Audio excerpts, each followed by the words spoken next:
Pessoal, vamos à nossa aula de número 3. Vamos falar sobre o MA, tá? A corrente miliamperimétrica, tá? A miliamperagem do aparelho. Bom, a miliamperagem representada pelo MA, por essa sigla, determina o que? A intensidade do feixe de raio-x, tá? Que é proporcional à intensidade do fluxo de elétrons no interior do tubo de raio-x.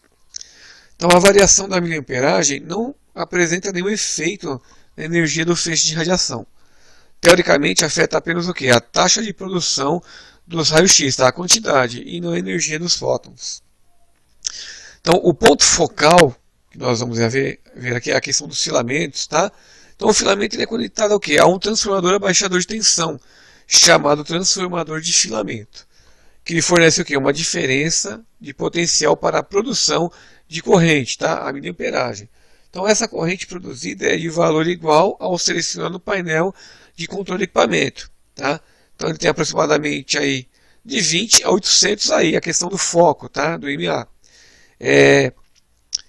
Ou maior, então depende do equipamento, do fabricante. Bom, a corrente, ela determina o que? A temperatura que vai aquecer o filamento suficiente para ocorrer o que? A liberação dos elétrons por emissão o que? Termoiônica.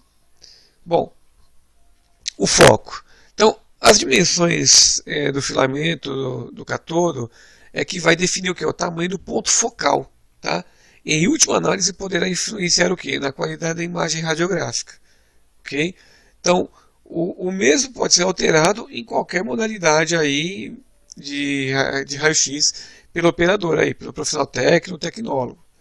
Então, nós temos quem? Nós temos aqui o esquema, né? O anodo, filamento, o campo focal, tá? O cátodo, o alvo, onde vai, através do aquecimento, a questão termiônica, é lançado então aqui os elétrons no alvo. Pelo freamento, então, tem o que? A produção do feixe de raio-x, tá? Que vai ser através da janela da ampola de raio-x. Bom, a focalização, o que ela é? Nada mais é do que a largura atingida no disco do anodo giratório fixo, tá? Ele é definido o quê? Pela tensão aplicada à estrutura de focalização. E o comprimento pelo comprimento do filamento. Então, essa área atingida no anodo é conhecida por ponto focal. E o comprimento do filamento determina se o foco é grosso, tá? Comprimento maior, ou se o foco é fino, comprimento menor. Então, na imagem que nós temos aqui, quero voltar rapidamente.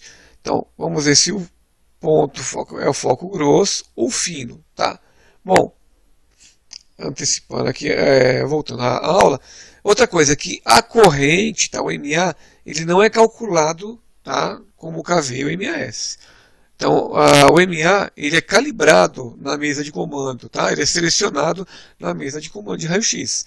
Você vai colocar o KV, vai colocar o MA e você vai ter o cálculo também do MAS, tá? Mas o MA, a corrente, é apenas calibrada. Bom, campo focal, foco fino. Então, nós temos aqui o tubo de raio-x em funcionamento. Então, aqui o anodo de tungstênio, tá? A área que vai ser atingida pelo feixe, então, temos aqui a região do cátodo, tá? A emissão do foco fino, então, uma área menor atingida aqui nesse esquema aqui, campo focal, ele é menor, foco fino, tá? Ponto focal, né? O campo focal aqui, o foco grosso. Então já vamos ver que ele vai ter o que? Ele vai ter uma maior, né, vai atingir uma maior parte do alvo, tá? Do anodo de tungstênio. Então, foco fino, foco grosso, ok? Falando da região que vai ser atingida pelas nuvens de elétrons aqui no anodo. Bom, e aí, foco fino e foco grosso, aonde que eles vão? A gente vai ter uma diferença deles. Bom, pessoal, uma técnica de 80 kV usando foco 100, aqui o foco fino, tá? Ó, o foco fino, uma técnica de 80 kV com a utilização do foco grosso, aqui um 320, tá? Para 14 MAS, nota o quê? Que quanto maior o foco, quanto maior a área que eu irradiar, que eu superaquecer no anodo, vai cair o que? O tempo de exposição. Quanto menor o MA, maior o tempo de exposição. Então eu tenho a mesma técnica, tá? 80 kV com 14 mAs, 80 kV 14 mAs, porém o MA, tá, vai me dar o tempo de exposição aqui de 1 segundo, o foco 100 e o foco 320 me daria um tempo de exposição de um pouco mais da metade.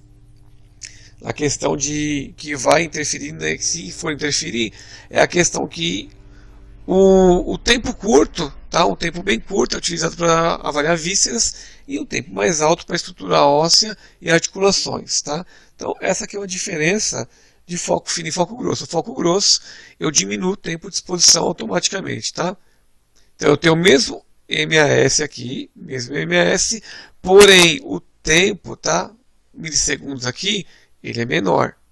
Tá? Você vai perguntar, pô, mas é 14 mAs e 14 mAs. Sim, mas o tempo em que eu tive essa dosagem aqui, o tempo em si, ele é menor. Tá? Bom, outra coisa importante é que o MA seja utilizado por região anatômica. Então o foco fino, foco médio, vamos dizer assim, alguns equipamentos têm essa nomenclatura aí, ou foco grosso. Então tem o foco fino e tem o foco grosso, tá? Devem ser aplicados em cada região específica do corpo, tá? Ossos, órgãos, articulações, e também deve ser considerado que os fatores de movimentos naturais do organismo, tá? Peristalse aí, a questão do exame de gastro, tá? Batimento cardíaco, fluxo de sangue, tudo tem um ajuste do MA, tem um MA correto para isso. Tá, tendo esse conhecimento do MA, sabendo que quanto maior o MA, menor é o tempo, ou quanto menor o MA, maior é o tempo de exposição, então eu vou fazer o quê? Eu vou utilizar de forma correta para produzir o quê? Uma imagem com excelência na qualidade. Então, um exemplo. Então, se eu vou trabalhar com parte óssea, extremidades, foco fino, foco 100, tá? Tem o foco 160, que é um foco fino também para quê? Articulações de ombro. Porém, eu tenho foco grosso, foco 320, foco 400, 500, 600 e tal, que para trabalhar o quê? Com a parte visceral, tá? Tórax, abdômen, exame gástrico aqui, cardíaco, avaliação de pulmão. Então é muito importante saber que para cada região do corpo, cada região anatômica, eu tenho um ponto focal específico para esse tipo de trabalho, tá?